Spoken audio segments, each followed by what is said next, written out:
Joab is the kind of person, this, let me show you. Let me show you what happened. Joab went to get a woman. For the sake of time, I'm just going to explain. And told the woman to disguise like one who has been mourning for days. And go and tell the king that, see, I have 2 children.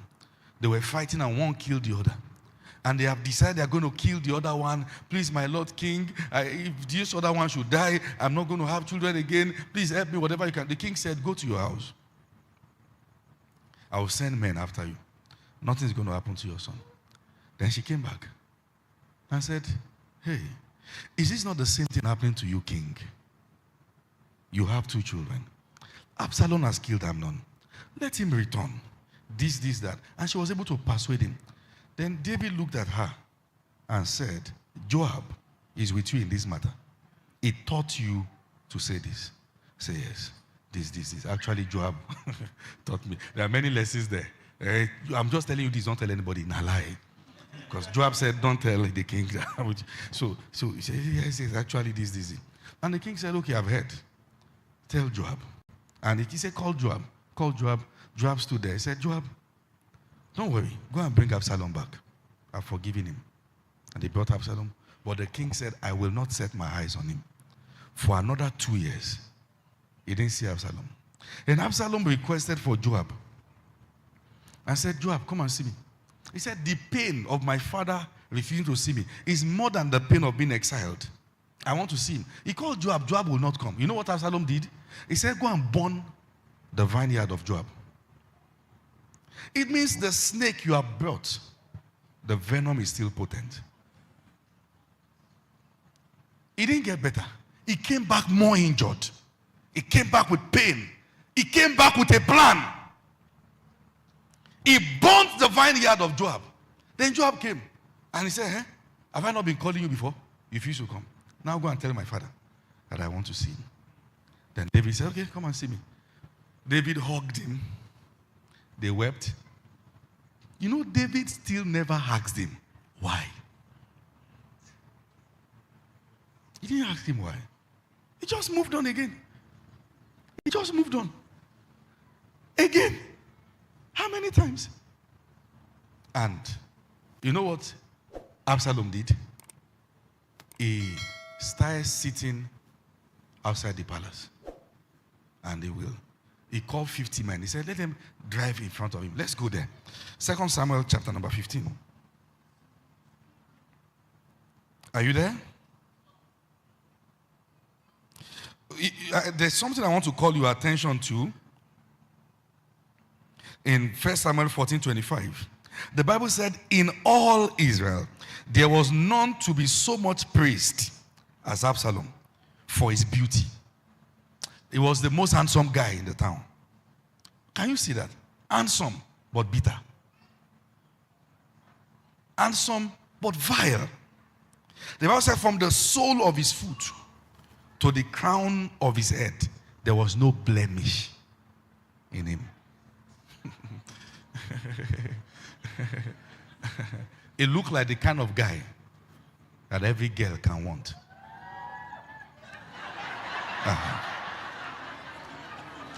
Are you with me?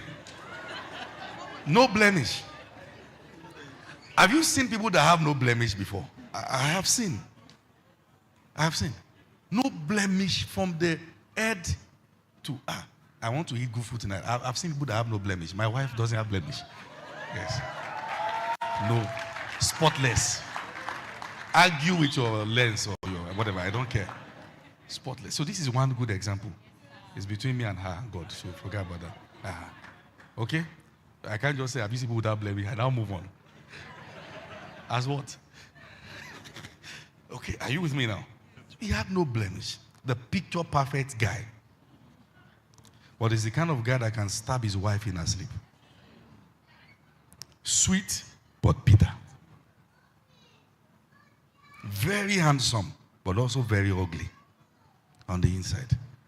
The nature of his heart and his physical look, sharp contrast. Contrasting each other. So you look at 2 Samuel chapter number 15. The moment the father said, okay, now I can see you. Then you can come back. You would think the guy was going to go and sit down and say, okay, this guy killed my brother, raped my sister, I have killed him, I have done what I should do, this. Let me lay low. No. From verse 1. The Bible said, and it came to pass that Absalom prepared him chariots and horses and 50 men to run before him. And he rose up early and stood by the way of the gate. And stood by the way of the gate. You see, this part, there are lots of applications to it.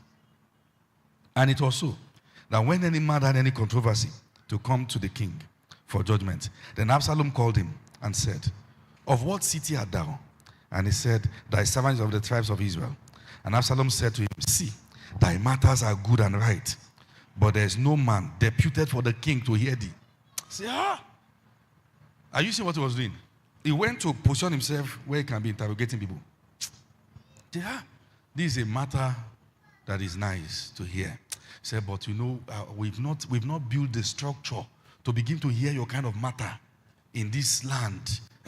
I wish the king will even, this is, I know. He was positioning himself as better than the king.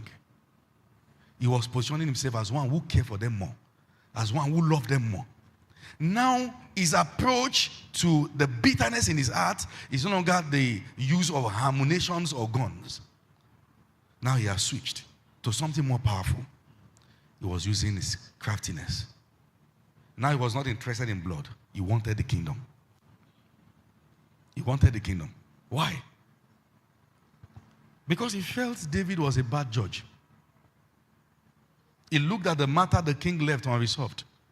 He looked at the matter the king left unsolved.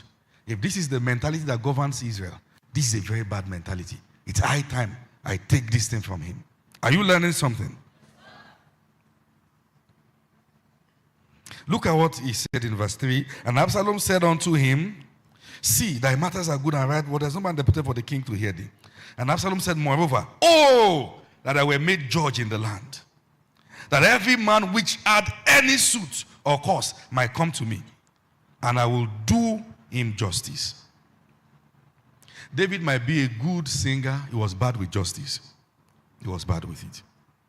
And it was so that when any man come nigh to him to do him obeisance, he put forth his hand and took him and kissed him. When they want to get, he said, no. Don't do that. Don't do that. You carry them up and say, come, you are my brother. You are this and that. There are people who look humble because they hate those in power. They are not good either. And it happens even in Nigeria.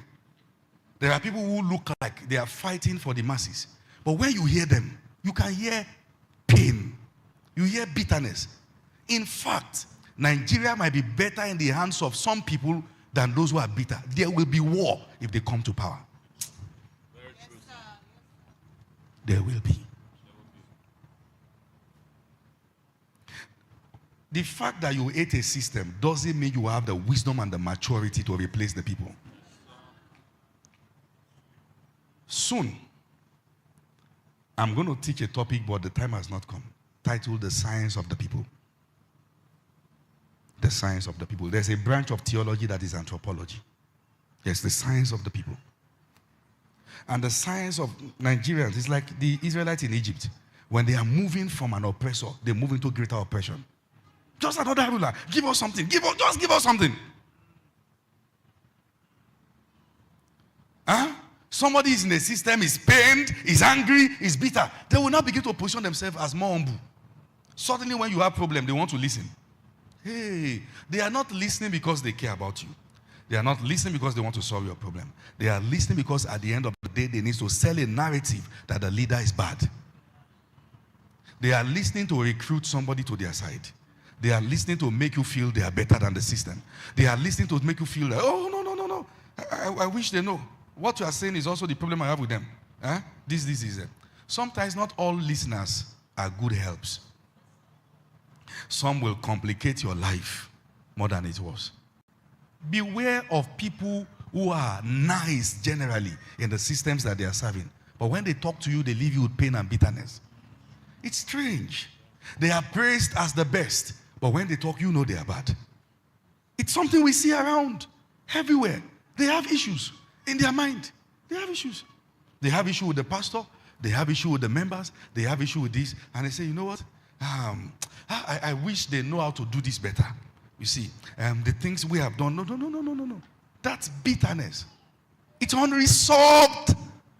That was what he was doing. If you look at Absalom, you say he was the most humble man in town. Nobody could prostrate and greet him. Say, no, don't do that. Don't do that. Don't stain your clothes. I honor you, sir. That was Absalom. I honor you. I respect you. Why? He was winning them to his side. He wanted to do something, but he needed to win the favor of the people. It will amaze you to know how gullible people can be. Don't overrate yourself. Don't overrate yourself. It will amaze you to know. You can be more gullible than you think.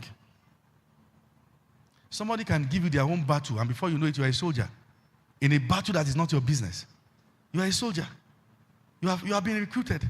You hate somebody now because somebody hates the person. You don't want to see that person, not because the fellow has done anything to you. If you are asked to list the number of people you now hate because of what you heard, it will shock you to know how easily recruited you are. You might not have a job, but you are an employee. You're somebody's employee. And they're employing you well, though there's no salary.